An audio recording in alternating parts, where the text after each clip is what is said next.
E sejam muito bem-vindos ao programa onde a estrela é a sua saúde. E hoje eu quero te perguntar uma coisa: quando foi a última vez que você já parou para pensar em como é bom poder mexer o braço, poder mexer os dedos, poder realmente mexer as pernas sem dificuldade? É o tipo de coisa que no dia a dia a gente quase não dá bola, a gente acha que isso tudo aqui é natural, que acontece de qualquer maneira e às vezes em um segundo tudo muda, porque nesse momento existem várias pessoas lutando para recuperar o movimento dos braços, de pernas, pés, articulações do corpo todo, que em um momento funcionavam e elas não davam o menor valor e de repente, às vezes um acidente, uma lesão, muda tudo. Então, como é que a gente vai fazer para entender o que é realmente essa luta para ter de volta aquilo que agora a gente não dá valor? Mas olha, muitas dicas só depois da vinheta.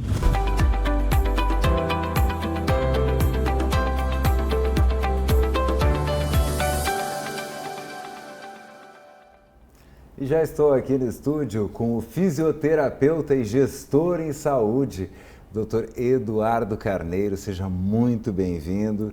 Ele que, além de fisioterapeuta, é gerente de reabilitação de um dos, vamos dizer assim, das instituições mais referendadas do país, que é o CRER. Seja muito bem-vindo, obrigado pela sua presença aqui no programa. Obrigado pelo convite. É um prazer estar representando também o CRER, né? Como você disse, uma referência aí nacional e internacional em processo de reabilitação. Sim, e assim, é reconhecido por outras instituições também, referendado, tudo. Não, ali funciona mesmo. E eu brinco que a gente tem algumas ilhas de excelência, né? Aqui no Brasil, às vezes a gente fala do SUS aqui, mas existem ilhas de excelência que são formidáveis e o CRER é uma delas. Então eu já queria começar assim perguntando como que se faz para lidar com tantas reabilitações e ainda tentar manter um padrão que não é encontrado em qualquer lugar? Sim, o CRER existe há 23 anos aqui na instituição, a instituição aqui no estado de Goiás, né? Nós somos certificados como ONA 3, que é a Organização Nacional de Acreditação, o nível máximo, que é nível 3, isso desde 2018. Então, assim, é uma instituição que sempre busca melhorias, certificações de qualidade, segurança no atendimento ao paciente. Recentemente fomos certificados como nível internacional Quimento Diamante, que é o nível máximo também, uma certificação internacional canadense. Então a gente busca sempre processo de melhorias no atendimento humanizado com o paciente, né, um processo de segurança no atendimento com esse paciente também. Então é um processo incansável, vamos dizer assim, de 23 anos sempre atualizando e buscando o melhor para o usuário do SUS, porque somos 100% SUS. Exato, e isso é fantástico, 100% SUS, quer dizer, a pessoa sofreu um acidente e alguém que talvez um tratamento desse pode chegar a $150 mil nos Estados Unidos, em países que não têm SUS. E é um hospital que oferece um processo de reabilitação, né? Desde uma parte de internação até uma parte ambulatorial e 100% SUS. Somos 156 leitos de enfermaria, 20 leitos de UTI, 8 salas cirúrgicas, 8 ginásios de reabilitação, 4 hidroterapias, piscinas de hidroterapia, ecoterapia, uma oficina ortopédica que dispensa órteses, próteses, cadeira de rodas. Então, assim, é um serviço muito robusto em um lugar só e 100% SUS. 100% gratuito, isso realmente é incrível. Você falar em ecoterapia nos Estados Unidos, o plano de saúde te nega na hora, né?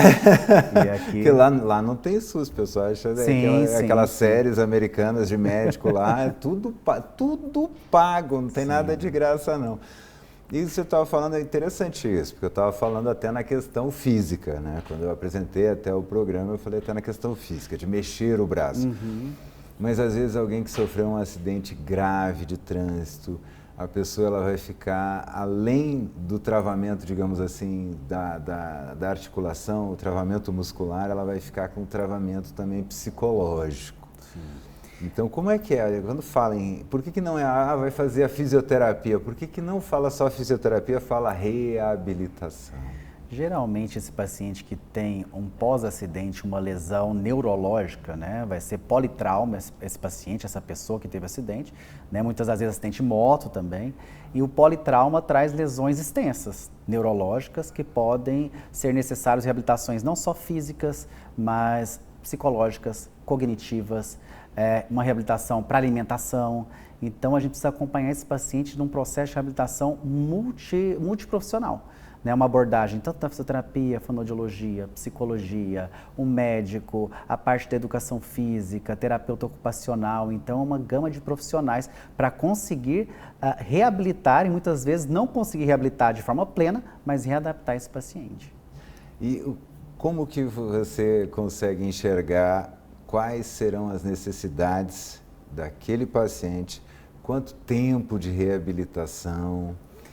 O atendimento é de uma forma muito individualizada, vai depender, lógico, de cada caso, cada tipo de sequelas.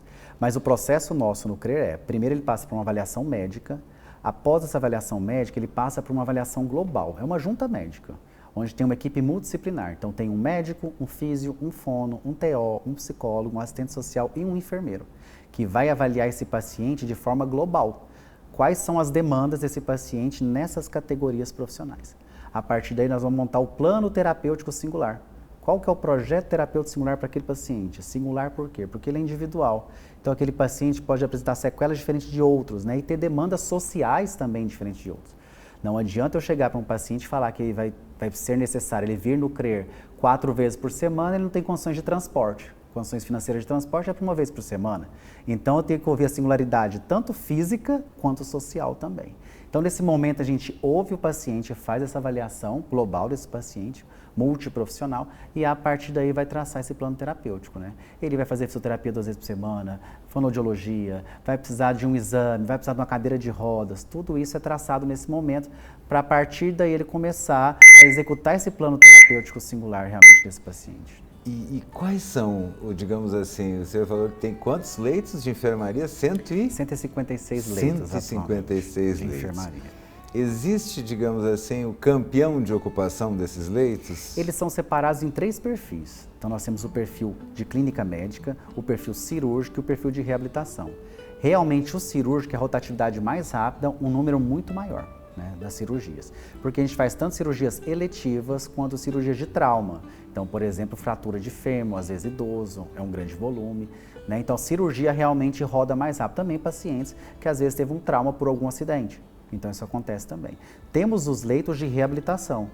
Esses leitos de reabilitação são pacientes que ficam em média 30 dias em processo de reabilitação, diferente do cirúrgico que fica em média 3 dias, 2 dias apenas de internação. O de reabilitação fica 30 dias em um processo mais intensivo de reabilitação. Então ele faz fisioterapia no dia, 2 fisioterapias a 3 por dia, terapia ocupacional, psicologia, fonoaudiologia, tudo isso em um dia só. Durante 30 dias para a gente bombardear de uma forma mais intensiva a reabilitação dele, aproveitando aquele momento de neuroplasticidade, aquela fase recente da lesão. Então, o perfil do paciente que interna para a reabilitação são pacientes com lesões recentes, para a gente aproveitar que o cérebro ali está se reajustando, para a gente bombardear de atividades, para ele melhorar nesses 30 dias o máximo possível, para depois ir para a parte ambulatorial. Então, esse processo de reabilitação pode acontecer na internação também. Eu queria, inclusive, que o senhor falasse um pouquinho para o pessoal o que é essa tal da neuroplasticidade, porque ela é fundamental. Sim. E é talvez um dos processos mais incríveis do cérebro. Sim. Né? Da parte neurológica, nós podemos ter, pensando aí no acidente de trânsito, lesões cerebrais ou lesões medulares, que tudo faz parte do sistema nervoso central. A gente precisa de uma janela de tempo, vamos dizer, de até 6 meses, até no máximo 1 ano de lesão, esse cérebro, essa parte do sistema nervoso central consegue se reajustar. Né? Então, lesou uma área, por exemplo, um paciente que teve o trauma crânioencefálico pelo acidente de trânsito. Então, uma área frontal, por exemplo, do cérebro foi lesada. As outras regiões tentam, por meio de fisioterapia, por meio de estímulos, substituir a área lesada, vamos dizer assim. Essa seria a neuroplasticidade. E existe um tempo de janela. Então, após 1 ano de lesão, o cérebro já não consegue ajustar tão bem até 6 meses, 1 ano após a lesão. Então, a iniciação de um processo de reabilitação mais precoce é fundamental para a gente não perder esse tempo aí de janela pós-lesão, seja por acidente de trânsito. Por exemplo, assim, sofreu um acidente, aí por uma pancada na cabeça, você perdeu um pouco o movimento da mão aqui. Uhum. Se eu esperar 1 ano, o meu corpo já acostumou com aquela mão não funcionando, é isso? Quer dizer, depois de 1 ano, o corpo já acostumou, o cérebro vai continuar daquele jeito. Se ficar 30 dias lá, levando, diga como se eles bombardeado por estímulos. O cérebro, eu preciso continuar usando essa mão, eu vou ter que dar um jeito, deixa eu usar o outro pedaço do HD aqui. Isso, né? E aí vai seria indo. Nesse sentido. Cientificamente isso é comprovado, né? Então, a gente precisa com que esse paciente que teve uma lesão e foi, por exemplo, para um atendimento no UGO, no GOL, primeiro atendimento, precisou de uma cirurgia ou não, estabilizou clinicamente, esse paciente já tem que ir para um processo de reabilitação já de imediato. A gente sabe que o GOL e o UGO, por exemplo, não são especialistas em reabilitação, mas urgência e emergência. Estabilizou esse paciente, ele tem que ter um acesso mais rápido no CRER, por exemplo, para iniciar o processo de reabilitação justamente por isso. Então, terão técnicas mais específicas da fisioterapia, da fonoaudiologia, da terapia ocupacional, para fazer com que as áreas intactas ali do cérebro consiga substituir o máximo possível da área que foi lesada. Quer dizer, o que está bom absorve ali aquela função e continua o corpo funcionando. Isso é o princípio da neuroplasticidade. Isso a gente falando de cérebro, né? Isso. Mas você falou de medular também, quer dizer, existem, principalmente você vê acidentes de trânsito, onde você realmente tem aquela porrada, e aí você tem algum problema, principalmente. Eu estava até brincando esses dias que o encostinho do carro ele não é só para bonito, né? Não. Porque se você tiver uma pancada para frente, a gente fala o movimento de chicote, né? Segura. Realmente tentar estabilizar. Chicote para trás a 20 km por hora já pode ser ter alguma lesão. Ter uma lesão aqui na cervical. A coluna, vamos pensar, a medula, né, ela passa em toda a coluna, né, cervical, torácica, lombar, e uma lesão, dependendo do tipo de lesão na coluna, o paciente pode ficar, pode ficar tetraplégica ou paraplégica, vai depender do tipo de lesão. E atualmente, por exemplo, hoje no CRER temos mais de 80 pacientes em processo de reabilitação pós-acidente de trânsito, em processo ambulatorial. Não estou falando nem na parte de internação, no processo ambulatorial. E esses pacientes, a maioria é lesão medular, justamente moto, né? Então que atinge muito a região torácica, porque a região torácica onde passa a medula é região maior do que a cervical. Né? Então temos muito mais pacientes paraplégicos ou paraparéticos, né? Que existe algum movimento preservado ainda, em processo de reabilitação no CRER, na parte ambulatorial. Então hoje 40 a 45% dos pacientes em reabilitação pós-acidente em ambulatório no CRER são pacientes com lesão medular. Quer dizer, é algo que precisa cuidar mesmo, né? Meu avô já dizia, né? Eu amo moto até hoje. Mas meu avô dizia, o para-choque é teus beiços, né? Então tem que cuidar. Realmente, e dentre os acidentes de trânsito que a gente tem, estatisticamente, os pacientes que estão sendo atendidos no CRER, 60% é moto. Né, seguido de 30% automobilístico, e aí nós temos aí 10% que é atropelamento. Então 60% é por acidente de moto. E eu li um dado muito interessante também, porque a gente às vezes ouve, né, muito homem batendo o peito e diz que é bom motorista, mas não é porque faz a baliza bem, quer dizer que é bom motorista, porque eu estava vendo que 70% dos acidentes automobilísticos são causados por homens. Né? Eu não lembro agora, acho que é de 18 a 35 anos. Isso, de 20 a 40 anos é a grande maioria, dá 55% das pessoas vítimas de acidente de trânsito numa faixa etária entre 20 a 40 anos, né? 55%, e 70%, como você diz, o sexo masculino, que se aventuram mais. Não, eu sou bom motorista. Não, você sabe fazer baliza. Bom motorista é o que não há, né? É o que não provoca acidente. Isso que seria o ideal, né? E a gente sabe que tem muitos fatores, né, do acidente de trânsito, muita imprudência realmente, né, de se achar um bom motorista, mas entre outros fatores, abuso do álcool, uso de celular, o não uso do cinto de segurança, né, a questão da manutenção do veículo, né, ruim, enfim. Tem vários fatores aí que a gente tem que analisar. Às vezes a gente até, eu vim do jornalismo factual, né, e às vezes a gente falava, chegavam vídeos, né, onde estava lá a mãe, o pai em cima da moto e a criancinha enfiada aqui no meio.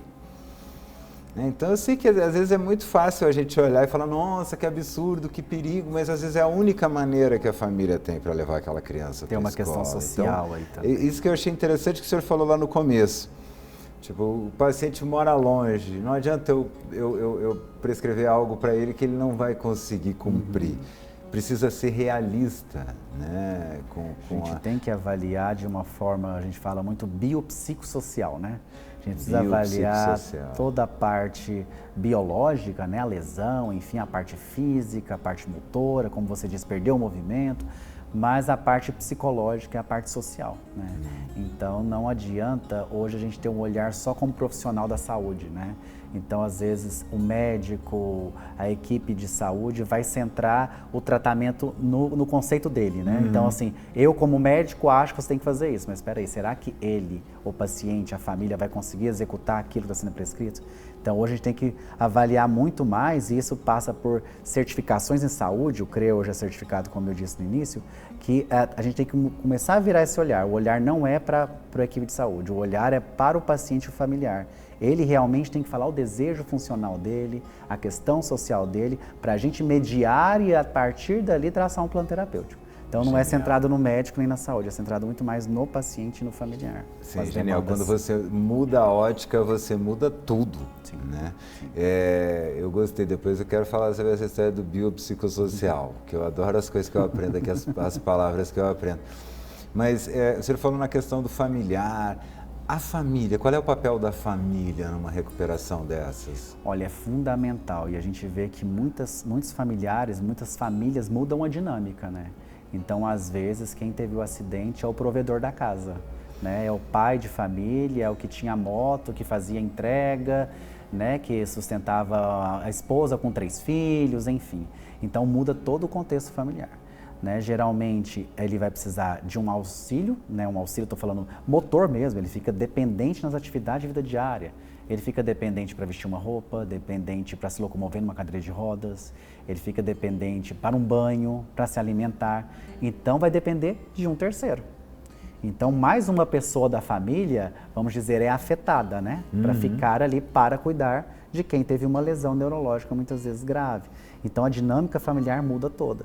E a gente foca muito no familiar também, porque a gente precisa capacitar esse familiar para que ele entenda o tipo de lesão que esse paciente teve, esse ente da família teve, como ele vai lidar com esse tipo de lesão. Então precisa de um apoio psicológico, não só para o paciente, tem que ter um olhar para esse familiar, um apoio psicológico, cursos de capacitação, como que ele vai trocar de roupa esse paciente, como que ele vai dar o alimento se esse paciente engasgar, como que ele vai dar a medicação, como que ele vai transferir esse paciente da cadeira de rodas para a cama se esse paciente cair e ter uma maior lesão. Então a gente tem que capacitar esse familiar de como vai lidar com esse ente também no dia a dia. Então muda totalmente a dinâmica da família. Isso que o senhor falou é fundamental. Eu vou dizer o porquê que é diferente e difícil você ser cuidador de alguém. Por exemplo, o arrimo da sua casa, que era o cara que saía para fazer a entrega lá do lanche, trazer o dinheiro, né, das entregas para sustentar a sua família. Ele se machucou. Primeira coisa que acontece é que não entra mais dinheiro em casa. Segunda coisa que acontece é que a pessoa que cuidava do resto da casa começa a ter que cuidar exclusivamente daquele acidentado, né? Do machucado, seja, né? Não é só de moto que existe acidente em obras, existem acidentes de trabalho vários. E não é fácil porque uma coisa é você trocar uma criança, você dar banho numa criança, você levantar um adulto mesmo, de 80 quilos para botar dentro embaixo de um chuveiro e dar banho, não é fácil. Então, quer dizer, essa pessoa também vai começar a sentir dor, logo, muito cedo, né? Então, você falou que tem também lá no CREA essa preocupação com essa. Como é que funciona essa preocupação? A gente tem um programa que chama Capacitar para Cuidar. É um curso onde tem várias abordagens, vários temas para que o cuidador participe. E um dos cursos também é sobre como transferir e fazer mobilidade com esse paciente. Mobilizar, virar de lado na cama, passar por uma cadeira, levar para um chuveiro, né? Então, todo esse processo para que ele faça de uma forma biomecânica sem ter lesões musculares, enfim, por causa do processo ali do peso do paciente. Então, tudo isso também é explicado e ensinado de forma prática também nesse curso. Então, esse curso fala sobre como evitar lesão por pressão, que são as escaras, né? Quando o paciente fica muito tempo ali acamado, né? Como evitar, como que dar o alimento para esse paciente para ele não engasgar, né? Posição adequada, para ele não broncoaspirar. que a gente fala, algumas questões de risco de queda também, como manusear esse paciente para evitar queda. Enfim, é um curso que ele participa, são alguns dias de curso que ele tem que frequentar para que complete aí a grade de curso, para que ele fique capacitado realmente para lidar com esse familiar. Eu achei incrível. Como é que é o nome? Capacitar para cuidar. Capacitar para cuidar. Até o nome já é bonito e faz todo sentido ter isso. Eu cuidei de quase todos os... Todos ainda da minha família foi eu que cuidei, porque eu era grande e para mim era mais fácil. Então, mas mesmo assim, meu avô tinha 1,92 m. Para dar banho naquele homem ali, meu irmão chegava no final, parecia que tu tinhas brigado com um campeão de UFC, né? Não é fácil, não. A gente sabe que não é fácil, a gente explica até também de alguns autoalongamentos para fazer, né? Para evitar lesões, tudo isso é explicado no curso. E como você disse, além da pessoa parar de trabalhar e outra pessoa parar de trabalhar também, e isso onera também até o país, né? Porque uma pessoa que vai afastar, né, começa a receber um auxílio doença, né, e depois, às vezes, dependendo do tipo de lesão, vai se aposentar mais cedo. A gente falou de pessoas aí de 20 a 40 anos, então idade produtiva, né, máxima, né? Pessoas que estão pleno para produzir e ficam aí acamados, por exemplo, com lesões neurológicas graves. E tem uma coisa que é fundamental, que às vezes a gente não se dá muita conta, mas o ser humano ele precisa se sentir útil. Sim. Né? Então, uma coisa é você se aposentar, claro, todo mundo tem o sonho de, depois de ter feito muita coisa, se aposentar e curtir. Agora, você se aposentar sem ter conseguido exercer seu potencial, aí é outra história. É frustrante. Sim, aposentar numa fase aí de 20 a 40 anos, né? Numa fase aí muito produtiva, né? Então, o CRER também pensa nesse processo de inclusão. Então, a gente está falando aqui do processo de reabilitação, mas chega numa fase do processo de reabilitação que a gente vai para a readaptação. Né? O nome do hospital é CRER, Centro de Reabilitação e Readaptação. Então, às vezes, tem casos que a gente reabilita ao máximo e ele não volta na situação plena como era antes da lesão. E a gente vai para a parte de readaptação, que aí vai incluir a parte da adaptação por meio da inclusão dessa pessoa na sociedade. Como você disse, como é que eu vou adaptar ele voltar a trabalhar, né? Não necessitar de aposentadoria, de auxílio saúde, auxílio doença, né? Mas para ele para o mercado de trabalho, né? Na cadeira de rodas, né? Como que a gente vai adaptar? Então a gente tem cursos de capacitação também para que ele seja incluído no mercado de trabalho. E eu vi uma coisa que é muito interessante, né? A gente estava falando de família, de tudo, que as pessoas, tem uma pesquisa muito grande que foi feita com pessoas que ganharam muito dinheiro por algum motivo, né? Seja loteria, algum prêmio, herança, ganharam dinheiro. E pessoas que tiveram grandes traumas, inclusive cadeirantes.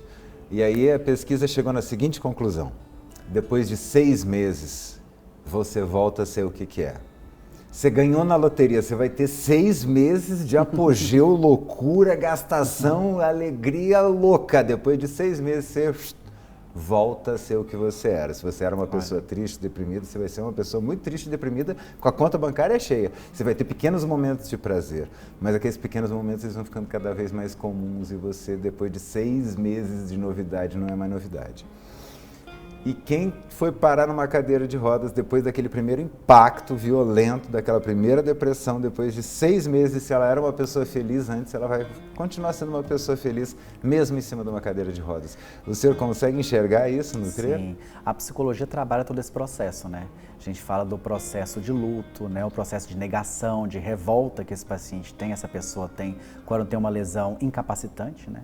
E depois tem a fase de aceitação, né? A partir desse momento de aceitação, tem a fase de adaptação, né? Então, nesse momento de adaptação, sim, eles voltam, você pode no CRER visitar lá, você vai ver a alegria e a felicidade de muitos pacientes que estão na cadeira de rodas, estão frequentando a instituição, mas ali com um sorriso no rosto. Qual é a parte mais difícil de reabilitar? Eu sei que é uma pergunta, e é uma pergunta até mais pessoal do que realmente clínica. Assim. Eu acho que a pessoa que está, o profissional primeiramente, o profissional para ser um reabilitador, vamos dizer assim, ele tem que ter muita empatia, né? Muita empatia com toda a situação do próximo, né? Se não tiver empatia, eles não se colocam no lugar do outro e não entende o processo de reabilitação que precisa passar aquela outra pessoa ali que ele está atendendo.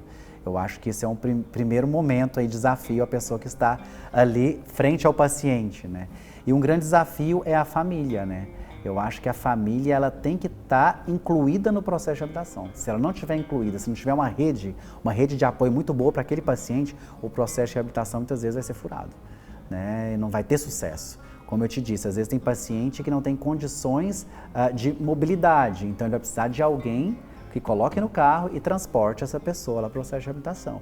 E quem tem que entender essa real necessidade não é o paciente, é o familiar que não está com a lesão, né? Então a gente precisa de um familiar ali engajado e motivado também para fazer parte desse processo de reabilitação. Acho que é o grande desafio é incluir esse familiar. Ter excelentes médicos, excelentes profissionais, que maravilha, mas precisa ter a família. Sim, eu acho que ter um hospital, uma instituição como é o CRER, que é referência, como a gente disse no início, internacional, com certificações, ótimos profissionais, capacitações que a gente faz com os profissionais contínuas, isso tem que acontecer, isso no CRER acontece, mas tem que ir além disso, né? Um outro olhar, um olhar do profissional além do técnico, né? E conseguir ter muito mais empatia e, além disso, conseguir captar o familiar ali para esse processo de reabilitação. Fazer que todo mundo faça parte desse processo. A sua parte. Que isso muitas vezes tecnicamente não é ensinado, né? A gente precisa ter essa empatia, esse comportamento do profissional de conseguir fazer isso. É interessante isso, né? Porque empatia é algo que a gente não consegue ensinar, é preciso aprender, né? É interessante isso. Isso é de cada um, é comportamental realmente. E é isso, gente, com essas dicas e com muito orgulho também que a gente encerra o programa de hoje. E você de casa, ó, quando dobrar aqui suas articulações e mexer o seu corpo, entenda que isso pode sair a qualquer segundo por uma bobeira, porque eu tô com muita pressa hoje, eu posso mudar o resto da minha vida. Então, respira, anda mais devagar e ande sempre. Um grande beijo, até o próximo programa.